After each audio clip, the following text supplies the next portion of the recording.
Kisah Para Rasul pasal 13 ayat 36. Sebab Daud melakukan kehendak Allah pada zamannya. Jadi Tuhan itu tuntut kita melakukan kehendak Tuhan. Tuhan tuntut kita itu melakukan rencananya Tuhan, bukan rencana kita. Rancangan Yeremia 29 ayat 11. Aku mengetahui rancangan-rancangan apa yang ada padaku mengenai kamu. Aku mengetahui rancangan-rancangan apa yang ada padaku mengenai kamu. Berarti ada rencana lain selain rencana Tuhan. Rencana iblis dan rencana kita. Ngerti gak? Ya. Yang Tuhan mau kita melakukan rencananya, kita melakukan kehendaknya. Kita juga punya kehendak sendiri kan. Tapi belum tentu kehendak kita ini jadi kehendaknya Tuhan. Mau kita jadi maunya Tuhan. Nah, yang Tuhan mau kita melakukan kehendaknya di zaman kita hidup hari ini. Jadi setiap orang itu punya, saya kayaknya ngomong berkali-kali, ini saya ulang berkali-kali, bahwa setiap orang sudah punya, Tuhan sudah planning masing-masing. Tuhan sudah punya porsi masing-masing. Dan satu orang dengan yang lain itu berbeda. Itu namanya visi. Visi pribadi. Visi pribadi dukung visi gereja lokal. Jadi setiap orang itu sudah tahu visi. Visi itu kita berdiri di sini kita bisa melihat 10 tahun yang akan datang kita akan menjadi apa? Sesuai kacamatanya Tuhan. Ngerti gak? Ngerti gak? Visi adalah rencananya Tuhan yang ditaruh di dalam hati kita yang harus kita kerjakan sesuai maunya Tuhan. Jadi setiap orang itu berbeda-beda. Nah, visi itu bisa memberikan power, kekuatan, semangat. Karena yang kita kejar tujuan akhirnya. Istri saya beberapa hari yang lalu ngomong, ngapain ya orang kok udah tahu mudik, macet-macetan kok setiap tahun ada yang mudik. Dia vision. Saya langsung ngomong tentang apa visi. Kalau kamu nggak pernah punya kampung halaman di Jawa, kamu nggak bakalan pingin pulang ke Jawa. Tapi karena saya lahir di Jawa, di Malang, sekalipun lebaran, saya kan pulang ke Malang. Sekalipun macet-macetan kayak apapun, karena saya punya tujuan, visi saya terakhir apa? Malang. Sekalipun di jalan macet. Visi tadi itu memberikan kemampuan kita, kekuatan kita untuk berjuang. Nah, visi tadi itu ditaruh dalam setiap pribadi kita itu berbeda-beda. Contohnya, McDonald dengan KFC beda visinya. McDonald visinya bikin burger, KFC khusus jualan ayam. Tapi McD basicnya dia jualan burger. Dia kerjakan bagiannya, dia fokus ke satu tempat. Nah, kita harusnya fokus ke Tuhan taruh, apa yang Tuhan taruh dalam hidup kita, kita kerjakan dengan sungguh-sungguh, dengan takut dan gentar akan Tuhan. Saya kasih contoh. Tuhan kasih visi pribadi saya dalam waktu tahun sekitar sebelum tahun kerusuhan atau setelah tahun kerusuhan. Nah, Tuhan ngomong sama hamba Tuhan waktu saya itu hamba Tuhan, saya ditumpangi tangan rebah pertama kali itu. Rebah pertama kali di Bali sebelum kerusuhan itu. Terus dia Tuhan ngomong panjang lebar di situ dan saya disuruh ke Jakarta. Kamu harus hidup dan mati dan tinggal di Jakarta. Lakukan tugas gereja. Oke, I stay di Jakarta sampai hari ini. Dan saya nggak mau pergi kemana-mana. Saya tetap stay di Jakarta. Dan saya mau tetap tinggal di wilayah Jakarta. Saya nggak mau di luar Jakarta. Di Bekasi saya juga nggak mau, di Tangerang, karena Tuhan ngomong saya stay di Jakarta. Nah, terus waktu itu ada hamba Tuhan juga luar negeri sampai waktu direkam. Tapi saya udah punya panggilan. Tuhan udah taruh panggilan itu dalam hati saya waktu itu. Tapi diteguhkan dengan hamba Tuhan ini. Ngerti gak? Ada penugasan hamba Tuhan ngomong, suatu hari kau akan jadi pengajar. Dan pengajarmu beda dengan pendeta-pendeta lain. Kamu akan lebih dalam, mengupas dalam, dan dari pengajaranmu akan melahirkan pengajar-pengajar lebih urapan dari kamu. Kamu akan mendidik orang-orang. That's okay. Saya fokus ke situ. Karena saya fokus ke situ, saya belajar ngajar. Seperti hari ini ngajar. Saya belajar, saya baca buku, saya merenungkan firman, saya gali-gali dari guru-guru yang jago di bidangnya, saya belajar di sana. Jadi saya punya visi. Itu yang membuat saya rajin belajar. Itu yang membuat saya rajin berdoa. Jadi saya punya visi. Contohnya seperti itu. Sama seperti kalau kita ini pingin mudik ke Malang atau ke Surabaya, sekalipun di Tegal, di Cikampek, di Brebes macet, setiap tahun pingin ke Malang karena dia punya visi. Tapi kalau orang yang lahir di Jakarta nggak punya langganan, dia nggak bakalan mau ke sana. Ngerti nggak? Visi tadi membuat power, kekuatannya, semangat yang menyertai dia. Makanya kalau umatku binasa karena nggak punya visi, umatku liar karena nggak punya visi. Di Hosea dijelaskan seperti itu, di Amsal dijelaskan seperti itu, banyak ayat menjelaskan seperti itu. Umatku tuh liar karena nggak punya visi. Ayat cari deh. Umatku liar karena nggak punya visi, cari di Google, di buku pintar. Karena liar, kekristenan kita akan menjadi liar karena kita nggak punya tujuan. Ngerti gak? Tujuan tadi ditaruh dalam setiap pribadi kita itu masing-masing berbeda, nggak sama. Makanya kalau ada orang di gereja rebutan pingin jabatan karena dia tidak punya visi. Kalau pendeta saingan sama pendeta lain karena dia tidak punya visi. Saya belajar dari hamba Tuhan internasional. Lores dulu fokus dalam pelayanan penginjilan, Benin dalam pelayanan kesembuhan. Ada lagi Kenneth Copeland tentang berkat, ngajarnya tentang berkat. John Evans ini ngomongnya tentang benar. Setiap orang punya visi yang berbeda-beda. Sekalipun dia hamba Tuhan, tujuannya untuk memenangkan jiwa, tujuannya untuk membangun jiwa, tapi bagiannya masing-masing. Ngerti gak? Bagiannya masing-masing. Nah, kita ini juga bagiannya masing-masing, sekalipun ditempatkan di satu tubuh Kristus dalam satu gereja lokal. Makanya kita tidak bisa bersaing, karena Tuhan kasih tugas dan tujuan dan mandat yang berbeda-beda. Bagaimana kita mau ngiri dengan orang lain? Orang Tuhan taruhnya berbeda kok. Sidik jari kita aja berbeda. Pasti Tuhan punya tujuan yang berbeda. Ngerti gak? Even semua yang kita lihat di tempat ini, sekilas sejauh mata kita memandang, coba lihat sejauh kita mandang, lihat apa yang ada diciptakan di tempat ini, di ruangan ini, itu diciptakan dengan tujuan. Nggak mungkin nggak tanpa tujuan, betul nggak? Apalagi kita sebagai biji matanya Allah, yang kita diciptakan segambar dengan serupa Allah, kita diciptakan dengan tujuan untuk kemuliaan nama Tuhan. Nah, kita harus punya visi pribadi, dan visi pribadi ini dukung visi gereja lokal yang gembala ngomong. Selalu ini kembar siang nih, nggak bisa terpisah. Nah, visi gereja lokal selalu dukung visinya Alkitabiah, visinya Yesus Kristus. Jadikanlah semua bangsa murid amanat aku. Dan bumi ini harus dipenuhi dengan kemuliaan Tuhan. Ngerti nggak? Jadi setiap orang itu punya tanggung jawab yang berbeda-beda. Itu melakukan kehendak Tuhan di zamannya. Ngerti nggak? Jadi nggak ada caranya. Saya mau ngiri, kok dia kok bisa ya? Kok saya enggak? Kok dia diangkat ya? Saya enggak.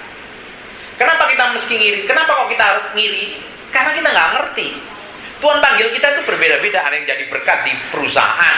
Ada yang, kan nggak semua orang jadi pendeta kan? Kalau jadi pendeta ya siapa yang mau jadi jemaat? Ada yang dipanggil di bagian apa? Ada yang dipanggil sebagai pemain musik, ada yang dipanggil sebagai bisnismen di properti, ya jadi berkat di sana.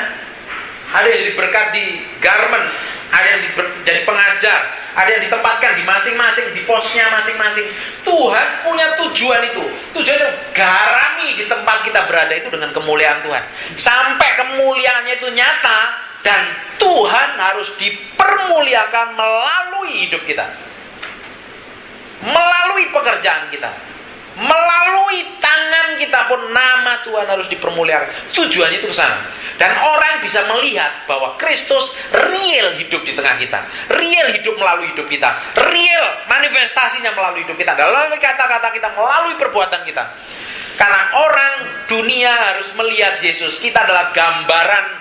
Tidak tahukah kamu, Tuhan adalah roh, dan kita mencerminkan kemuliaan Tuhan yang tidak berselubung, dan kita akan dirubah menjadi serupa segambar itu. Kita akan berubah dari kemuliaan kepada kemuliaan. Kita ini jadi cerminan kemuliaan Tuhan yang tidak berselubung. Artinya orang dunia sana bisa melihat kemuliaan Tuhan melalui hidup kita, melalui karakter kita. istrinya bapak harus bisa melihat Yesus. Harus berubah. Jangan berantem dulu. Harus bisa melihat Yesus. Percuma datang ke tempat ini kalau nggak jadi berkat di rumah. Jadi harus berubah. Dan saya tuntut harus berubah. Orang harus bisa melihat Yesus melalui hidup kita. Karena orang dunia nggak bakalan tertarik ke gereja kok. Dilarang, haram. Itu kumpulan orang kafir katanya. Tapi harus melihat Yesus di jalan-jalan, harus melihat Yesus di pasar, harus melihat Yesus di pekerjaan, harus melihat Yesus di kantor, harus melihat Yesus di marketplace, harus melihat Yesus di toko, melalui kemuliaannya yang tanpa terselubung ini di dalam hidup kita ini. Ngerti nggak? Ngerti nggak sini? Jadi tidak ada orang Kristen malas. Bagaimana malas? Orang kerjaannya masih panjang, visinya belum kelar, tujuannya belum kelar. Ketemu nggak ayatnya? Lihat. Hosea 4 ayat 6. Hosea 4 ayat 6. Bukan, bentar. Hosea 4 ayat 6. Kita ini melakukan benar-benar apa yang Tuhan mau. Bagaimana caranya? Lihat aja hidup kita, buahnya itu seperti apa. Mulai hari ini. Bagaimana kita bisa ngerti kehendak Tuhan kalau kita nggak ngerti bergaul dengan Tuhan, ngobrol dengan Tuhan, berhubungan intim dengan Tuhan, ya kita nggak bakalan ngerti. Untuk kita ngerti visi Tuhan itu kan kita perlu bergaul dengan yang punya tujuan.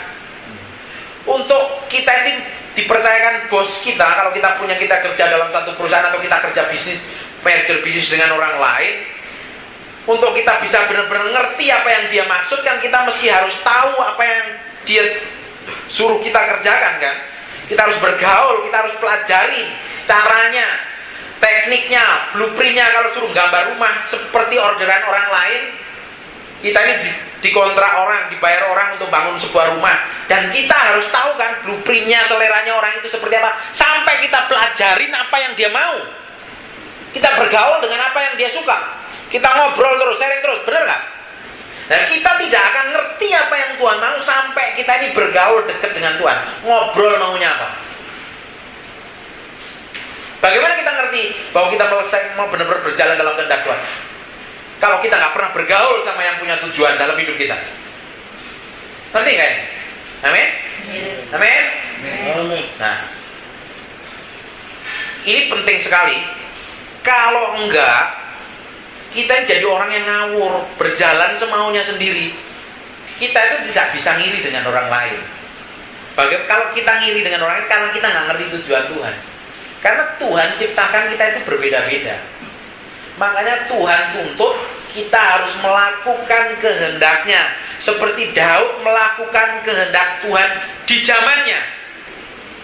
Di zamannya siapa? Di zamannya Daud hidup, dia melakukan kehendak Tuhan seperti yang Tuhan mau.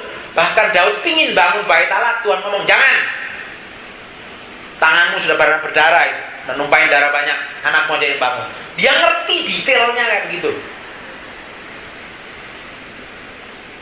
Yosua melakukan kehendak Tuhan di zamannya, dan kita harus melakukan kehendak Tuhan di zaman, di saat kita hidup hari ini. Kalau tidak, nanti muncul ayat, Tuhan aku udah ngusir setan, aku udah ini, aku udah itu, aku udah sono, udah ini, udah gitu, udah muter-muter keliling, udah jumpalitan. Hanyalah engkau daripadaku, engkau pembuat kejahatan, karena engkau tidak melakukan kehendak. Garis bawahi kata melakukan kehendak. Kan sama itu ayatnya. Ayat kata yang sama dipakai di bahasa ini. Ini penting. Kalau kita ini asal jalani hidup kekristenan kita tanpa visi, tanpa tujuan Allah dalam hidup kita aja sekedar minggu bergereja. Setelah pulang gereja ngomongin pendetanya khotbahnya lucu ya. Tuh kok pendetanya kok gini ya. Terus ngomongin, ntar pulang gereja makan apa ya? Nggak ngerti apa-apa yang diomongin. Hidupnya sama aja. Dari tahun ke tahun, dari bulan ke bulan, dari hari ke hari sama aja. Padahal Tuhan tuntut kita berjalan dari kemuliaan kepada kemuliaan. Tuhan tuntut kita berjalan dari kekudusan satu ke kekudusan yang lain. Dari tingkat level iman yang satu ke level iman yang lain. Dari level iman diselamatkan, dari level iman diselamatkan, level menjadi berkat, mengubah sebuah kota. Harus bertingkat. Makanya ada takaran, measure of faith. Ada takaran iman, ada ukuran iman, ada ayatnya. Ngerti nggak ya? Halo? Amin? Mau main-main? Mana bisa kita main-main? Bapak juga harus punya target. Sehari biasanya berantem 5 jam, dikurangi jadi 4 jam. Dari 4 jam dikurangi jadi 3 jam, dikurangi jadi sejam, dikurangi sampai satu titik tertentu tidak berantem. Dan tidak berantem, stop sampai sampai membangun hubungan yang baik dengan istri dan anak-anak. Dari situ membangun hubungan yang lebih intim lagi, sampai menurun menjadi berkat. Harus punya target. Kalau hidup kita ini nggak punya target, nggak punya tujuan, liar kita, ngawur. Even semua bisnis, perusahaan apapun dia punya target dan visi. Betul apa enggak? Harus punya deal. Orang dunia tahu itu. Motivator itu tahu tuh. Kalau setiap awal tahun kita punya target, semester pertama, semester kedua, sampai semester akhir, apa yang harus kita capai? Kalau kekristenan kita itu nggak punya kayak begitu, kenapa orang bisa nulis semester pertama saya harus nyampe, semester pertengahan begini, semester akhir begini, sampai dan akhir? Karena dia punya tujuan, dia punya goal. Nah, kekristenan kita itu punya goal. Goalnya bukan surga, itu udah yakin. Kita percaya Yesus, terima Yesus, kita hidup dalam kebenaran, udah mati masuk surga. Tapi setelah mati, sebelum mati masuk surga itu Tuhan punya tujuan. Nah, itu yang harus kita kerjakan dengan takut dan gentar akan Tuhan. Amin. Itu yang kita akan pertanggungjawabkan di hadapan Tuhan. Itu yang akan membuat kita itu menerima mahkotanya seperti apa.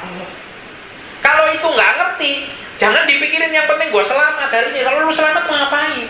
Penjahat sebelahnya kanan Tuhan Yesus juga diselamatkan, tapi belum tentu posisinya dia. Kalau kita nggak ngelakuin apa-apa, ya posisi kita mungkin di surga sama posisinya dia. Ya kita harus mencapai. Nanti kalau kita buka di kitab Wahyu, bahwa setiap orang-orang kudus itu dikasih tahta, bukan ngerebut tahtanya Yesus, bukan. Tahta kedudukan dan otoritas. Nah, buka aja kitab Wahyu. Kalau dalam kita ngomong gitu. Lalu libur ngomong dalam-dalam nanti stres. Lain kali. Nah, jadi ini stepnya. Coba belajar dari hal kecil aja. Kita itu ditempatkan di mana? Ditempatkan di gereja, nggak punya jabatan, nggak punya apa-apa, setia di gereja itu. Kita ditempatkan sebagai ibu rumah tangga, ya belajar setia, jadi berkat, jadi ibu rumah tangga yang baik, didik anak-anaknya, kasih makan suaminya, masak yang enak kalau perlu. Nggak bisa masak, belajar dong masak. Semuanya bisa dipelajari, kok males banget. Apa mau alasan apa? Jadi suami ya belajar mengasihi anak-anak, mengasihi istrinya, mencari pekerjaan yang terbaik, kasih uang yang banyak buat istrinya. Jadi suami yang baik, jadi pemimpin yang baik. Kita itu belajar setia dari hal kecil kayak begini di keluarganya. Jadi prakteknya itu belajar setia aja dulu. Jadi suami yang baik kayak apa? Jadi suami yang tanggung jawab kayak apa? Jadi suami yang mencintai istri dan anak-anaknya kayak apa?